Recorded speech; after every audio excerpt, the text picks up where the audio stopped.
విశ్వాస జీవితంలో ఎదగాలి అని ఆశపడే ప్రతి ఒక్కరూ దేవుని గురించి ఎక్కువగా తెలుసుకోవాలి. The more we know about God, the more we will grow in God. దేవుని గురించి ఎంత ఎక్కువగా మనం తెలుసుకుంటామో అంత ఎక్కువగా దేవునిలో మనము ఎదుగుతూ ఉంటాం. ఒకసారి ఒక 70s 60+ ఉన్న వయసులో ఉన్న ఒక అంకుల్ ఒక యూత్ కాన్ఫరెన్స్లో వాక్యం చెప్తూ ఒక మాట చెప్పారు. ఏమనంటే, మాకు వివాహం అయ్యి 40 సంవత్సరాలు అయింది, కానీ ఇప్పటికీ మా వైఫ్ నాకు పూర్తిగా అర్థం కాలేదని. వివాహం అయ్యి 40 సంవత్సరాలు అయింది, కానీ నేను పూర్తిగా మా వైఫ్కి నేనేంటో అర్థం అవ్వలేదు, ఆమె ఏంటో కూడా నాకు పూర్తిగా అర్థం కాలేదు. నేను కొన్నిసార్లు అనుకుంటాను, ఈ పరిస్థితిలో నా భార్య ఇలా స్పందిస్తుందేమో అని, కానీ ఆవిడ ఇంకో డిఫరెంట్గా రెస్పాండ్ అవుతుంది. అప్పుడు అనుకుంటాను, ఓహో ఈవిడ ఇలా కూడా థింక్ చేస్తుంది అనమాట అని. అంటే ఎందుకు ఈ మాట చెప్తున్నానంటే, మనుషులంగా మనమే మన లోపల చాలా లోతు ఉంటుంది కదండి. కొంతమంది ఊరికే ప్రతిదీ నోరు తెరిచి మాట్లాడేస్తూ ఉంటారు. కొంతమంది చాలా లోతు మనుషులు అంటారు, అంటే వాళ్ళు అన్నీ లోపలే పెట్టుకుంటారు. కొంతమంది లోపల ఒకటి ఉంటుంది, బయట ఒకటి మాట్లాడుతూ ఉంటారు. అసలు లోపల ఉన్న ఐడియాలజీకి బయట వారు చూపించే ప్రవర్తనకి పొంతనే ఉండదు. కొంతమంది వాళ్ళని అఫ్కోర్స్ వేషధారులు అంటారు, మనం అలా ఉండడానికి వీల్లేదు. అయితే మనిషిని అర్థం చేసుకోవడమే అంత కష్టమైతే, ఈ సర్వ సృష్టిని సృజించిన సృష్టికర్త అయిన దేవుని అర్థం చేసుకోవడానికి ఒక జీవితకాలం సరిపోద్దంటారా? ఒక జీవితకాలం సరిపోదు. నిజానికి దేవుడు మనకు అర్థం కావాలంటే ఆయన మనలో ఒకరిగా దిగొస్తే కానీ మనకు అర్థం అవదని దేవాతి దేవుడు నరరూపిగా ఈ లోకానికి దిగివచ్చారు. దేవుణ్ణి మనం అర్థం చేసుకోవాలంటే ఆయన నిజంగా పరలోకంలోనే ఉండుంటే దేవుడు మనకు పూర్తిగా అర్థమై ఉండేవాడు కాదు. మనలో ఒక్కొక్కరం దేవుడు అంటే ఒక్కొక్క డెఫినేషన్ ఇచ్చేవారం.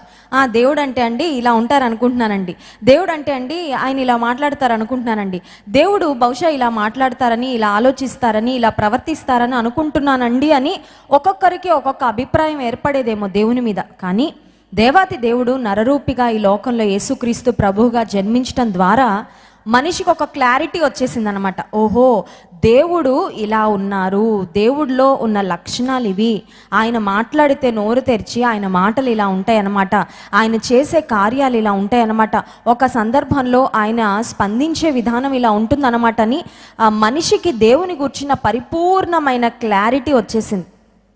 ఒక చీమల గుంపు నడుచుకుంటూ వెళ్తూ, చీమల గుంపు యూజువల్గా క్యూ కడతాయి కదండి. చీమలు మనకు తెలుసు, ఆహార పదార్థాలు ఎక్కడైనా ఉంటే క్యూ కడతాయి. అలా క్యూ కట్టి వెళ్ళి అన్ని చీమలు నీటిలో పడిపోతున్నాయి అనుకోండి, మనం జాగ్రత్తగా అదంతా చూస్తున్నాము. ఆ చీమలకి మనకి చెప్పాలని ఉంది, ఎందుకు వెళ్ళి చచ్చిపోతారు, ఆ ఎదురుగా ఒక సముద్రం ఉంది లేకపోతే ఒక నది ఉంది, అటు వెళ్ళొద్దు, రూటు మార్చుకోండి అని మనకు వచ్చిన తెలుగులో, ఇంగ్లీష్లో, మరాఠీలో, తమిళ్లో మాట్లాడితే వాటికి ఏమైనా అర్థం అవుతుందా? ఎంత గట్టిగా అరిచినా, ఎంత ప్రేమగా చెప్పినా వాటికి అర్థం అవ్వదు. మరి చీమలకు అర్థం అవ్వాలంటే ఏమవ్వాలి? మనం ఒక చీమగా మారి చీమ భాషలో మాట్లాడితే చాలా క్లారిటీగా అర్థమైపోయి రూట్ మార్చేసుకుంటాయి ఇమీడియట్గా.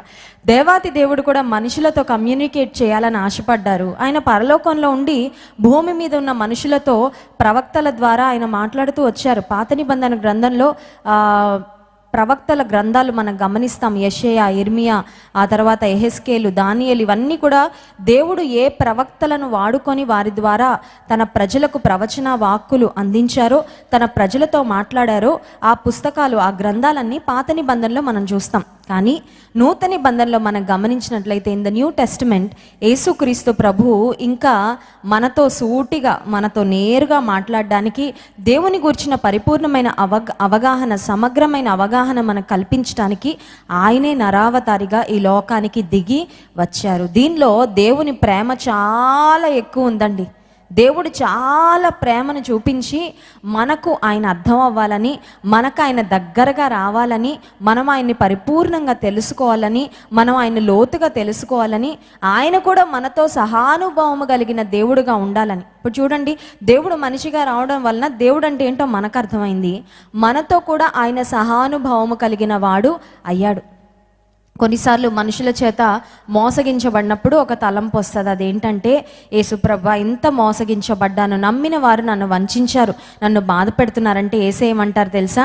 ఆ బాధ ఏంటో నాకు బాగా తెలుసు బిడ్డ అంటారు. ఎందుకంటే నాతో పాటు 3.5 సంవత్సరాలు తిరిగాడు ఇస్కరియోతు యూదా, నేను బాగా నమ్మాను, నా మనీ బ్యాగ్ కూడా అతనికే ఇచ్చాను, వచ్చే కానుకలు కలెక్షన్ అంతా అతని చేతిలో పెడితే అదే డబ్బును వాడి నన్ను అమ్మేశాడు. నన్ను శిలువ మరణానికి అప్పగించేశాడు. కేవలం 30 వెండి నాణాలకు నన్ను లెక్క కట్టి, అంటే అంత విలువలేని వాడిగా నన్ను చూసి, నేను నమ్మిన ఇస్కరియోతు యూదా నన్ను మోసం చేశాడు.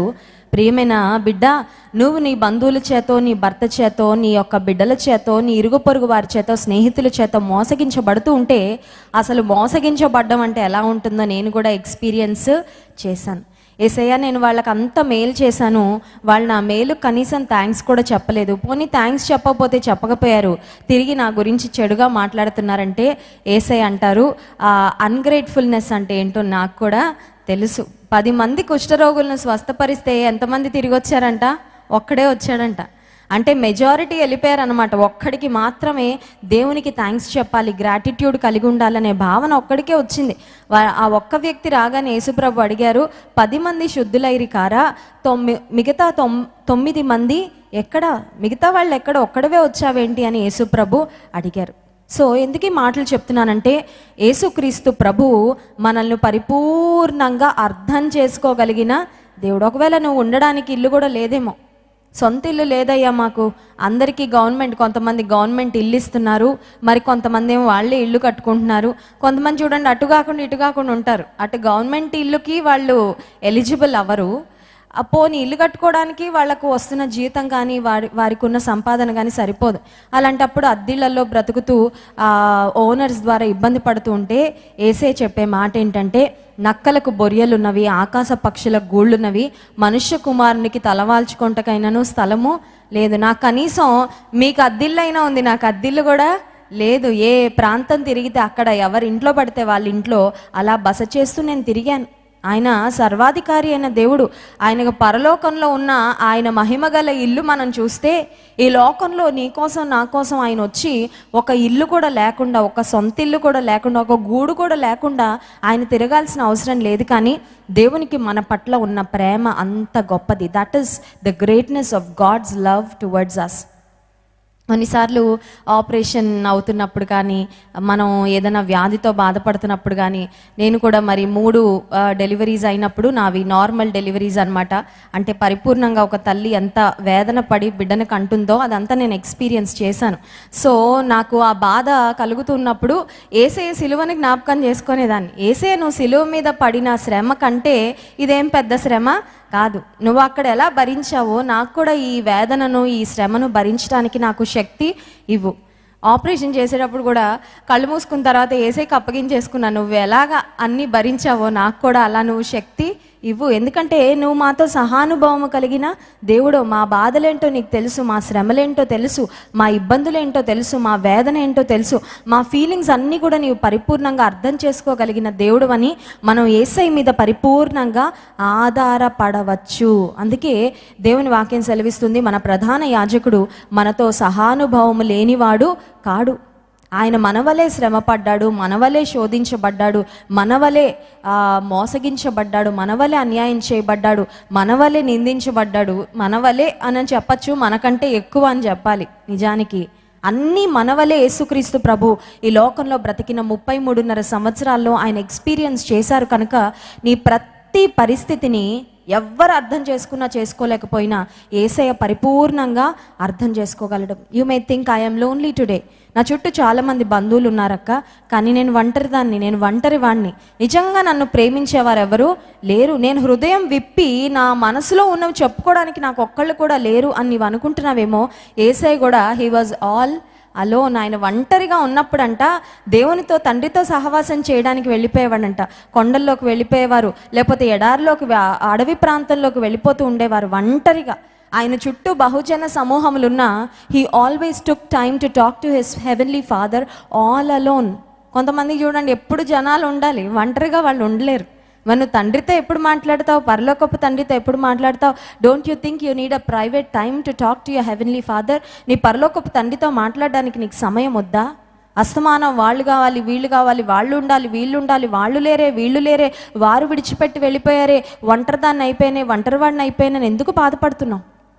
కొన్నిసార్లు దేవుడు మన జీవితంలో ఇచ్చే ఒంటరి సమయాలు ఆయనతో మనం సహవాసం చేయడానికి. ఈ డిస్టర్బెన్సెస్ అన్నిటి నుంచి మనల్ని కొంచెం దేవుడు ఐసోలేట్ చేస్తాడు. ఎందుకంటే ఏ డిస్టర్బెన్స్ లేనప్పుడు దేవునితో మనం చక్కగా సహవాసం చేయవచ్చని. భార్యలు భర్తలు ఆఫీస్కి వెళ్ళిపోయిన తర్వాత, పిల్లలు కాలేజెస్కి ఇప్పుడంటే వెళ్ళట్లేదు, కానీ అంతకుముందు ఇల్లంతా ఖాళీ అయిపోయిన తర్వాత చక్కగా ఆ సమయంలో దేవునితో మాట్లాడచ్చు. పిలిచేవారు ఉండరు, పనులు చెప్పేవారు ఉండరు, అది ఇవ్వు మమ్మీ ఇది ఇవ్వు మమ్మీ అని అడిగేవారు ఉండరు. కాబట్టి చక్కగా దేవునితో మాట్లాడచ్చు. ఉదయకాల సమయంలో దేవుని గ్రంథంలో నుండి దేవాది దేవుని యొక్క నమ్మకత్వం, గాడ్స్ ఫెయిత్ఫుల్నెస్ గురించి కొన్ని ప్రాముఖ్యమైన మాటలు మనం చదువుకున్న తర్వాత ఆ తర్వాత మనం ప్రార్థనలోనికి వెళ్దాం. 2 తిమోతి పత్రిక 2వ అధ్యాయము 13వ వచనం. 2 Timothy chapter 2 and verse 13. 2 Timothy పత్రిక, తిమోతికి రాసిన 2వ పత్రిక 2వ అధ్యాయము 13వ వచనాన్ని చదవాలని ఆశపడుతున్నాను. మనము నమ్మదగని వారమైనను ఆయన నమ్మదగిన వాడుగా ఉండును. ఆయన తన స్వభావమునకు విరోధముగా ఏదియు చేయలేడు.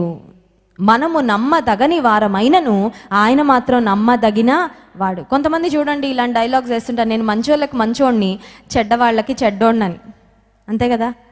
మోసం చేసే వాళ్ళని ప్రేమించే వాళ్ళు ఎవరైనా ఉంటారా? అన్యాయం చేసే వాళ్ళని దగ్గరికి చేర్చుకునేవారు ఎవరైనా ఉంటారా? అక్రమంగా బ్రతికే వారిని ఆదరించే వాళ్ళు ఎవరైనా ఉంటారా? అంటే ఒకరు ఉంటారు, ఎవరున్నా లేకపోయినా, అది యేసయ్య. ఎందుకంటే ఆయన తన స్వభావానికి విరుద్ధంగా ఏమీ చేయలేడంట.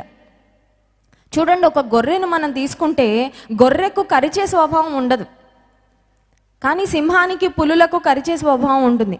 ఆ గొర్రెను మీరు ఎంతైనా కొట్టండి, అది మూలుగుతుంది తప్ప కొట్టిన వాళ్ళ మీదకి అది రివెంజ్ తీర్చుకోవడానికి మీదకి రాదు. దాని పళ్ళతో ఏదైనా చేయాలని కానీ, దాని గోళ్లతో, దాని క్లాస్తో గీరాలని కానీ ఇటువంటి ప్రయత్నాలు ఏమి చేయదు. ఎందుకంటే దాని స్వభావం, ఒక గొర్రెకున్న స్వభావము సాధువైన స్వభావం. కానీ ఒక సింహానికి, పులికి, ఒక ఫెరోషియస్ యానిమల్కి ఉండే స్వభావము అది ఒక క్రూరమైన స్వభావం. ఇంకోటి ఏంటంటే స్వభావాన్ని ఎవరు మార్చలేరు. స్వభావాన్ని, జంతు స్వభావాల్ని మనం మార్చలేం. కొంచెం టేమ్ చేయొచ్చు, వాటిని కొంచెం సాధుపరచచ్చు. అది కూడా చాలా ఎక్స్పీరియన్స్డ్ ట్రైనర్స్ ఉంటే వాటిని కొంచెం సాధు చేయొచ్చు. కానీ మన స్వభావం ఏంటంటే మనము నమ్మతగని వారం. We are unfaithful. ఓ మాట చెప్తాం, మర్చిపోతాం. దేవుడితో కమిట్మెంట్ చేసుకుంటాం, మనం అనుకున్నది జరిగిన తర్వాత మళ్ళీ ఇంకంతే, వీ ఫర్గెట్ అబౌట్ ఇట్. కానీ దేవుడు ఎటువంటి వాడంటే ఆయన నమ్మదగినవాడు. ఎప్పుడు నమ్మదగినవాడు? మనం నమ్మకంగా ఉన్నప్పుడే నమ్మదగినవాడా? మనం నమ్మకంగా లేకపోయినా నమ్మదగినవాడా? అంటే మనము నమ్మతగని వారమైనను ఆయన మాత్రం నమ్మదగిన వాడు. ఆయన తన స్వభావానికి విరుద్ధంగా ఏమీ చేయడంట. కొన్నిసార్లు మన అపనమ్మకత్వాన్ని చూసి మన మీద అసహ్యం వచ్చేస్తూ ఉంటుంది. దేవుని మందిరంలో ఒక బలమైన సందేశాన్ని, వాక్యాన్ని విన్న తర్వాత దేవుని కోసం కొన్ని తీర్మానాలు తీసుకుంటాం. ప్రభువా, నేను ఇలా ఉంటాను, ఇలా బ్రతుకుతాను. ఎలా అంటే న్యూ ఇయర్ రెజల్యూషన్స్ అంటారు. January 1 మళ్ళీ వచ్చేస్తుంది. ఈ సంవత్సరం ఎలా తిరిగిందో కూడా ఎవరికి తెలియదు, అంత స్పీడ్గా అయిపోయింది. 31st నైట్, ఫస్ట్ రోజు న్యూ ఇయర్ రెజల్యూషన్స్ అంటారు. అంటే ఈ సంవత్సరంలో నేను ఇవన్నీ చేయాలనుకుంటున్నానని. ఓ వారం రోజుల తర్వాత ఎవరైనా మన దగ్గరకు వచ్చి, ఇంతకీ ఈ January 1 మీరు ఏం చేయాలని తీర్మానం తీసుకున్నారంటే, ఏదో అనుకున్నాను కానండి, మర్చిపోయానండి. అసలు ఏమి రెజల్యూషన్స్ తీసుకున్నామో కూడా కొన్నిసార్లు మనం వారం రోజులకే మర్చిపోతుంటాం. అయితే మనలో ఉన్న స్వభావము అపనమ్మకత్వం. అంటే మనం ఏదో వాగ్దానాలు చేసుకుంటాం, ఏదో అలా ఉండాలి ఇలా ఉండాలనుకుంటాం. ఈ రోజు నుంచి నేను స్ట్రిక్ట్గా డైటింగ్ చేయాలనుకుంటున్నానండి, ఇంకా నేను రైస్ తిన్ను, నేను పుల్కాలు తింటాను, అది తింటాను, ఇది తింటాను, రోజు వాకింగ్కి వెళ్ళిపోతాను, షుగర్ తిన్ను, స్వీట్లు తిన్నని. కొన్నిసార్లు చూడండి, మనం అద్దంలో చూసుకోగానే మనల్ని చూసి మనకే భయం వేసి ఇంక ఈ రోజు నుంచి మాత్రం చాలా డిసిప్లిన్డ్గా ఉండాలి అనుకుంటాం. కానీ 2 రోజులు పోయాక మనతో మనం చెప్పుకున్న మాటలు కూడా మనం మర్చిపోతూ ఉంటాం. సరే, మనతో మనం చెప్పుకునే మాటలు మర్చిపోయినా పర్వాలేదు, కానీ చాలాసార్లు దేవుని విషయంలో మనం అపనమ్మకస్తులంగా బ్రతుకుతూ ఉంటాం. దేవుని సన్నిధిలో తీసుకున్న తీర్మానాలు, దేవునికి మనం ఇచ్చిన వాగ్దానాలు, దేవుని కొరకు మనం నిలబడాలి అని మనం ఏవైతే అనుకున్నామో దేవుని సన్నిధిలో, కొన్నిసార్లు వాటిని మనం మర్చిపోతూ ఉంటాం. ఏదో లోకాకర్షణలకు లోనైపోయి ఒక పంది రోడ్డు మీద వెళ్తూ దానికి ఎంత ఫ్రెష్గా స్నానం చేయించినా ఒక బురద గుంట కనబడగానే పరిగెత్తి వెళ్ళిపోద్ది. నాకు స్నానం చేయించాడే, నాకు మంచి సెంటు కొట్టాడే, నన్ను ఇంత అల్లారు ముద్దుగా పెంచుకుంటున్నాడే నా యజమానుడు అని ఆలోచించదంట పంది. రోడ్డు మీద వెళ్తుంటే దానికి బురద కాలువ కనబడినా, దాని ఫ్లేవర్, దాని స్మెల్ ఏమన్నా వాసన వచ్చినా వెళ్ళిపోతుందంట. కొన్నిసార్లు దేవుని కొరకు బ్రతకాలి బ్రతకాలి బ్రతకాలి బ్రతకాలని ఆదివారం తీర్మానం తీసుకుంటాం. సోమవారం బాగుంటాం, మంగళవారం బాగుంటాం, బుధ గురు శుక్రవారం వచ్చేసరికి మొత్తం బ్యాటరీ డౌన్ అయిపోద్ది. ఇక శనివారానికి ఎలా ఉంటామంటే లోకస్తులకి మనకి ఇంక ఏ తేడా ఉండదన్నమాట. ప్రార్థన ఉండదు, బైబిల్ చదవడం ఉండదు, దేవుని గురించిన అసలు ఆలోచన ఉండదు, నేను దేవుని బిడ్డననే గ్రహింపు ఉండదు. అందరితో కలిసి ఇష్టానుసారంగా బ్రతికేస్తుంటారు. మళ్ళీ ఆదివారం వచ్చాక మళ్ళీ వస్తుంది అన్నమాట. కొంతమంది ఎలా అంటే ఒక స్ప్లిట్ పర్సనాలిటీ టైప్లో, ఆదివారం ఏమో దేవదూతల్లాగా, సోమవారం నుంచి శనివారం దాకేమో దయ్యపిల్లల్లా బ్రతుకుతూ ఉంటారు. కానీ దేవుడు మనకు చేస్తున్న వాగ్దానం ఏంటంటే, మీరు తగని వారైనా నేను మాత్రము నమ్మతగిన వాడను. ఒక్కసారి దేవుని నమ్ముకుంటే ఆయన నీ నమ్మకాన్ని ఎప్పటికీ వమ్ము చేయడు. ఆయన ఒక్కసారి నీకు ఏదైనా మాట ఇచ్చాడంటే, ఆయన ఒక్కసారి నీ చేయి పట్టుకున్నాడంటే, ఎట్టి పరిస్థితుల్లో నీ విడిచిపెట్టినా కూడా ఆయన మాత్రం నీ చేయిని విడిచిపెట్టాడు. That is how faithful God is. దేవుని యొక్క విశ్వాస్యత, దేవుని యొక్క నమ్మకత్వము అంత గొప్పది. ఇంకొక ప్రాముఖ్యమైన మాట చూడండి, 1 కొరింథీ పత్రిక 1వ అధ్యాయము 9వ వచనాన్ని చదువుకుందాం. 1 Corinthians chapter 1 and verse 9. మన ప్రభు అయిన యేసుక్రీస్తు అను తన కుమారుని సహవాసమునకు మిమ్మును పిలిచిన దేవుడు నమ్మదగిన వాడు. మీకు తెలుసా, యేసయ్య మనల్ని పిలిచాడు. పెళ్ళిళ్ళకి పిలిస్తేనే వెళ్తాం కదండి, పిలవకుండా మనం వెళ్ళాం. పెళ్ళికి ఇంటికి రావాలి, మనకి పెళ్లి కార్డు ఇవ్వాలి, లేకపోతే అట్లీస్ట్ ఈ రోజుల్లో మన ఇంటికి వచ్చి పెళ్లి కార్డులు ఇచ్చే పరిస్థితి లేదు కాబట్టి ఈ ఇన్విటేషన్స్ అంటే ఫోన్లో పంపించేస్తున్నారు. ఆ పెళ్లి కార్డును స్కాన్ చేసి కానీ, లేకపోతే ఒక చిన్న వెబ్సైట్ లాగా డిజైన్ చేసి ఆ పెళ్లి కార్డుని పంపించడం, మళ్ళీ ఫోన్ చేసి చెప్తారు, మీకు వాట్సాప్లో పంపించామండి పెళ్లి కార్డు, కొంచెం చూసుకోండి, అలాగే మీరు పెళ్లికి తప్పకుండా రావాలని ఫోన్లో పిలిస్తే మనం వెళ్తూ ఉంటాం. దేవాది దేవుడు కూడా మనల్ని పిలిచాడు. Do you know that? God has called us. Why? దేవుడు ఎందుకు పిలిచాడు మనల్ని అంటే, తనతో సహవాసము కొరకు పిలిచాడంట. ఒక గొప్ప వ్యక్తి నుండి మనకి ఫోన్ వచ్చింది అనుకోండి, ఆ రోజంతా చాలా ఆనందంగా ఉంటుంది. నేను ఎవరికైనా ఫోన్ చేస్తే చాలామంది కాంటాక్ట్స్ నా దగ్గర ఉంటాయి, కానీ మరి అందరితో మాట్లాడడానికి సమయం ఉండదు పరిచర్య భారంలో. అయితే దేవుడు కొన్నిసార్లు కొంతమందిని జ్ఞాపకం చేస్తాడు, ఈరోజు వాళ్ళకి ఫోన్ చెయ్యి, ఈరోజు వాళ్ళని పలకరించు అని.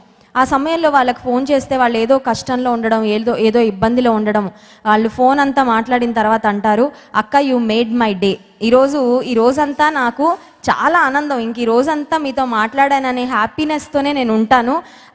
I'm rejoicing because I heard your voice.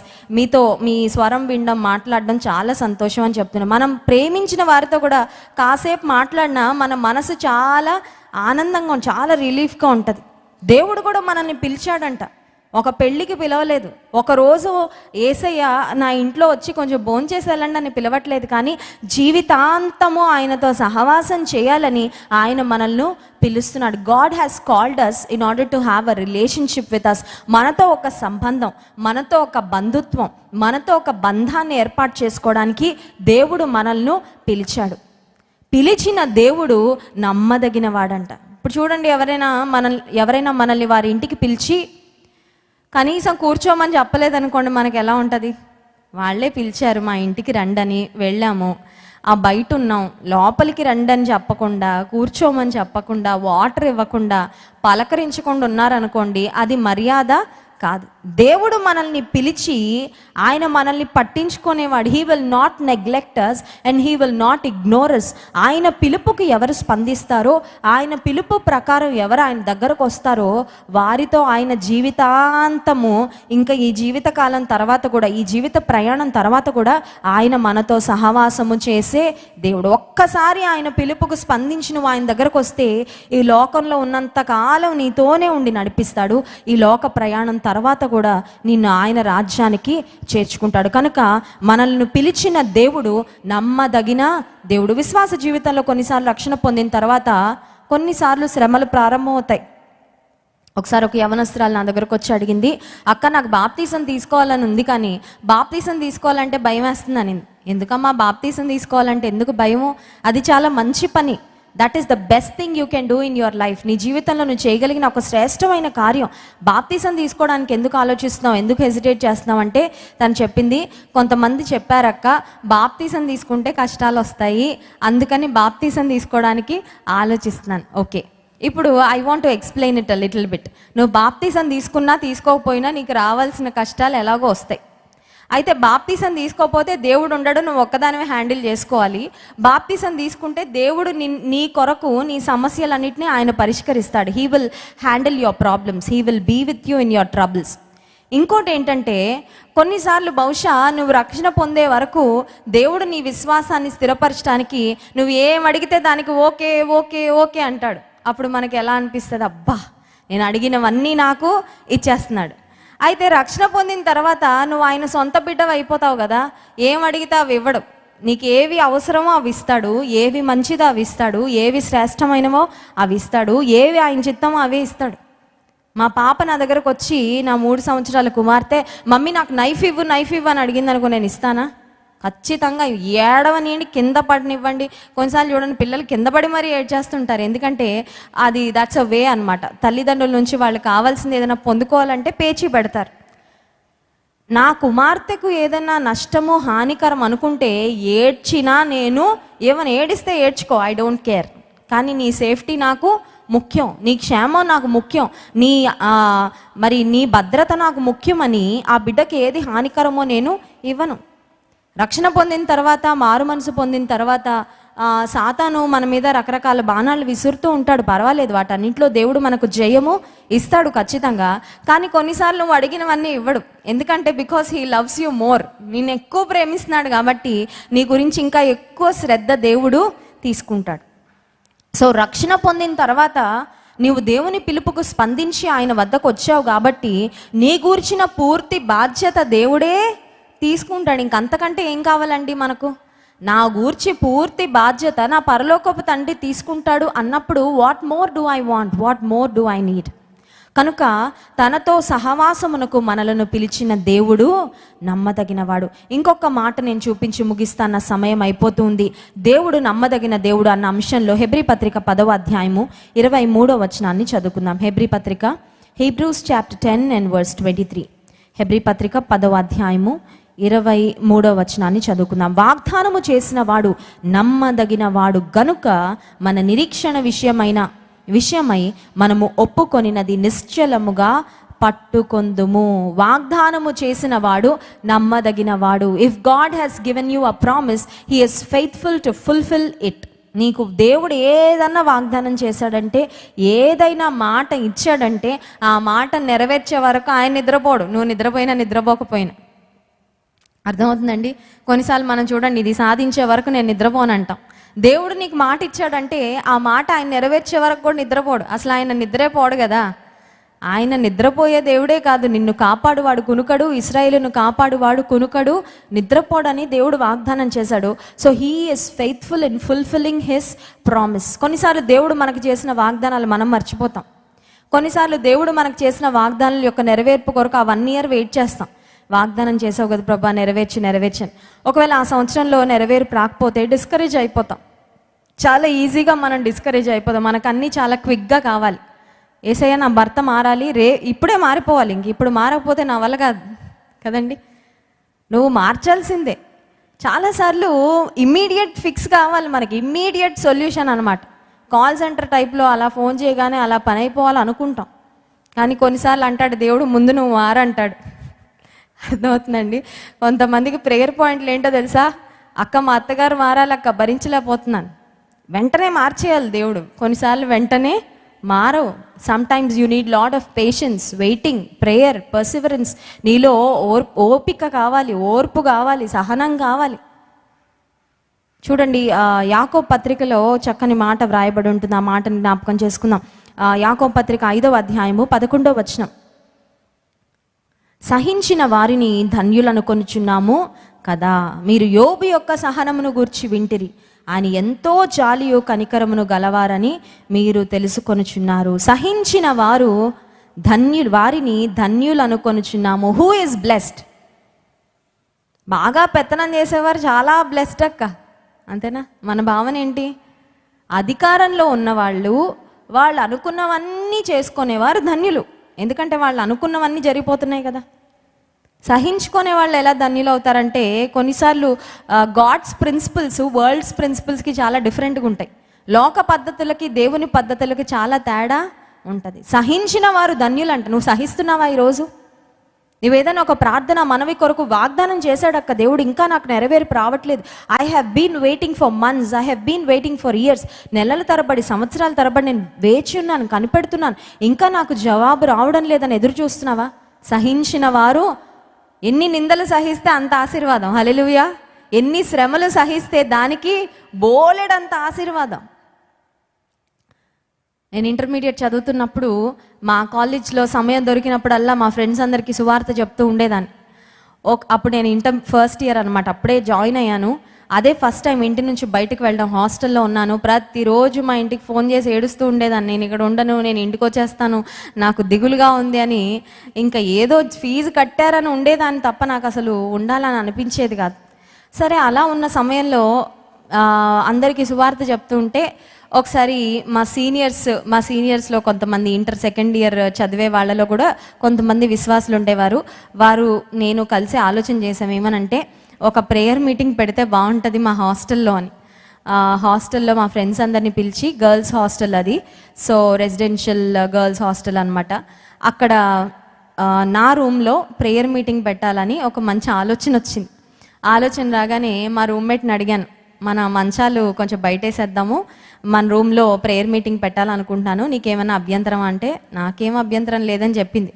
అన్ని రూముల్లో 4-5 ఉంటారు, కానీ అది స్పెషల్ రూమ్ అనమాట, ఎమ్మెల్యే వాళ్ళ కూతురు. ఫర్ సమ్ రీజన్ దేవుడు నాకు డిస్టర్బెన్స్ ఉండకూడదనో ఏమో నాకు అదే రూమ్లో ఇచ్చారు. సో 2 ఉండేవారు ఆ రూమ్లో. ఆ అమ్మాయిని అడిగితే నాకేం అభ్యంతరం లేదని చెప్పింది.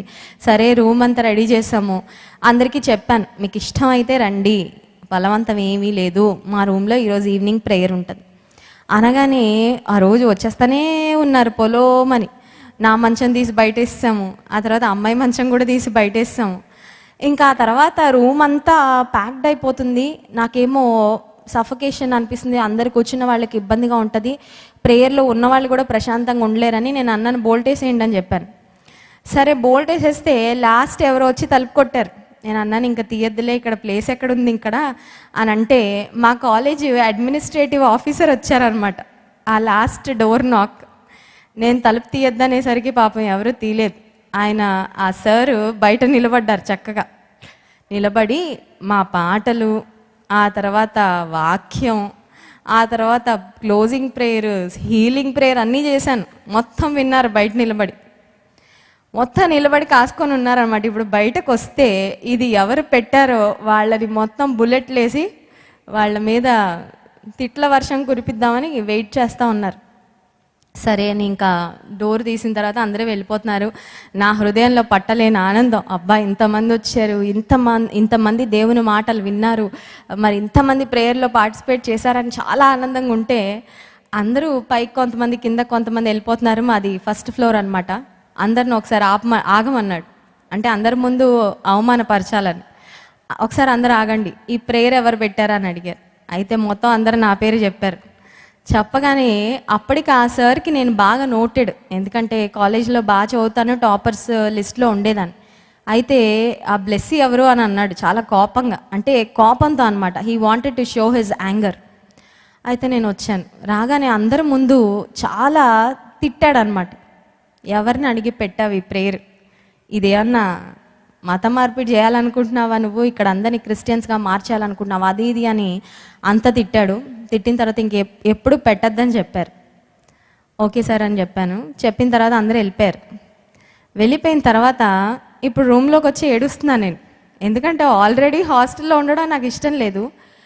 సార్ అందరి ముందు అలా తిట్టేసరికి నేను రూమ్లోకి వచ్చి మా మమ్మీకి ఫోన్ చేసి నేను ఏడుస్తున్నాను. ఈరోజు ప్రేయర్ మీటింగ్ అయింది మమ్మీ, అయితే సార్ ఇలా తిట్టారు అందరి ముందు అంటే, మా మమ్మీ అన్నారు, నువ్వు ఏడ్చావంటే నీకు ఆశీర్వాదం ఉండదు, నువ్వు ముందు ఏడవడం మానే, దేవుడి కోసం చేసావు కదా, దేవుడు నీకు బ్లెస్సింగ్ ఇస్తారు. సరే, ఏడుపు మానేశాను. మనసులో బాధగా ఉంది. పర్వాలేదు ప్రభా, నీ కోసమే కదా, చిన్న నింద, అది పర్వాలేదు, ఐ కెన్ హ్యాండిల్ ఇట్ అనుకున్నా. కానీ నెక్స్ట్ రోజు నుంచి పొద్దున కాలేజ్, హాస్టల్ ఈ వార్త స్ప్రెడ్ అయిపోయింది. స్ప్రెడ్ అయిపోయి ఎవరు నాతో మాట్లాడట్లేదు,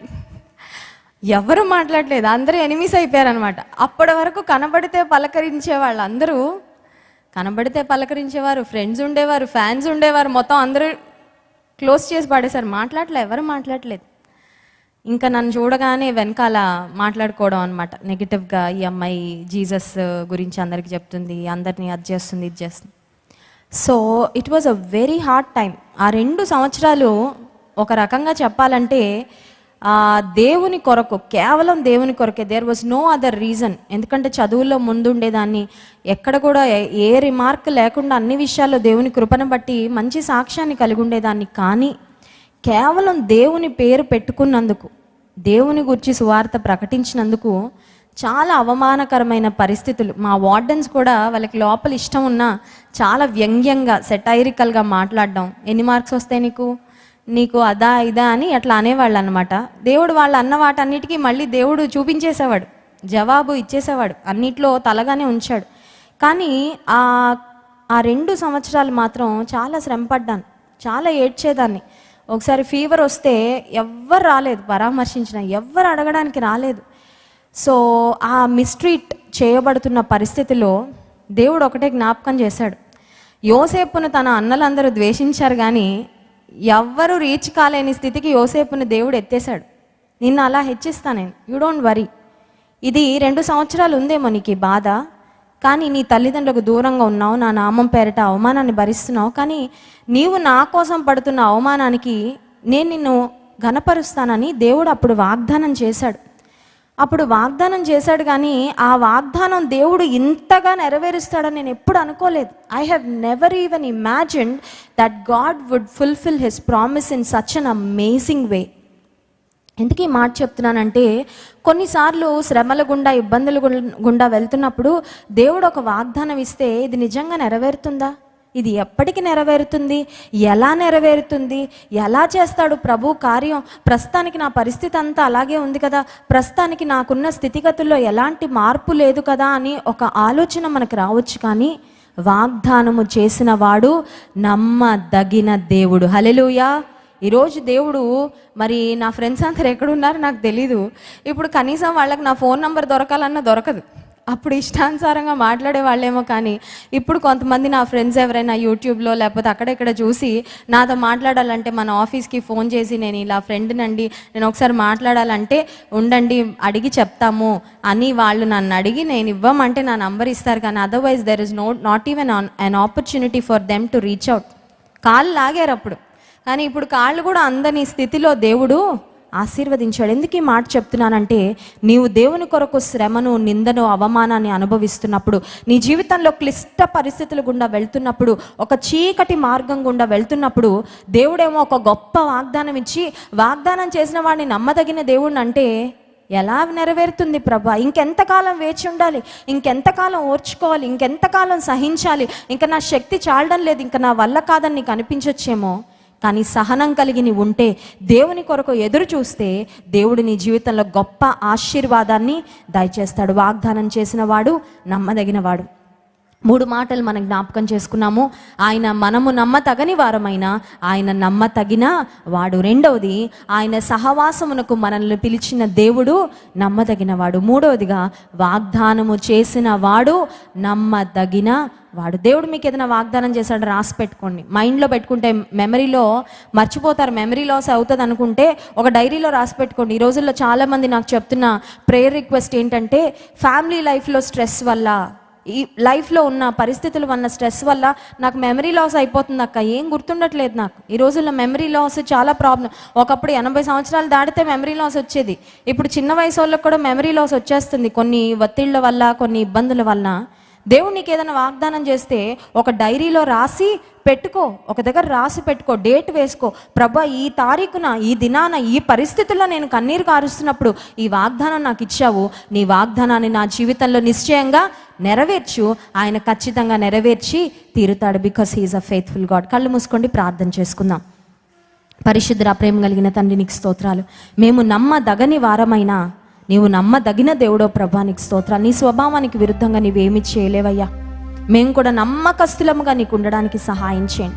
నీవే వాగ్దానాలు మాకు చేసావో వాటిని మేము గట్టిగా పట్టుకోవడానికి సహాయం చేయండి. నీ వాగ్దానం యొక్క నెరవేర్పు కొరకు ఆనాడు అబ్రహాము ఎలా ఎదురు చూశాడో, నీ వాగ్దానం యొక్క నెరవేర్పుని ఏ విధంగా తన జీవితంలో పొందుకున్నాడో, అట్టి విధంగా నాయన మా జీవితంలో కూడా నీ వాగ్దానాల యొక్క నెరవేర్పును వాగ్దానాలను స్వతంత్రించుకోవడానికి, వాగ్దాన దేశములో మేము ప్రవేశించడానికి సహాయం చేయండి.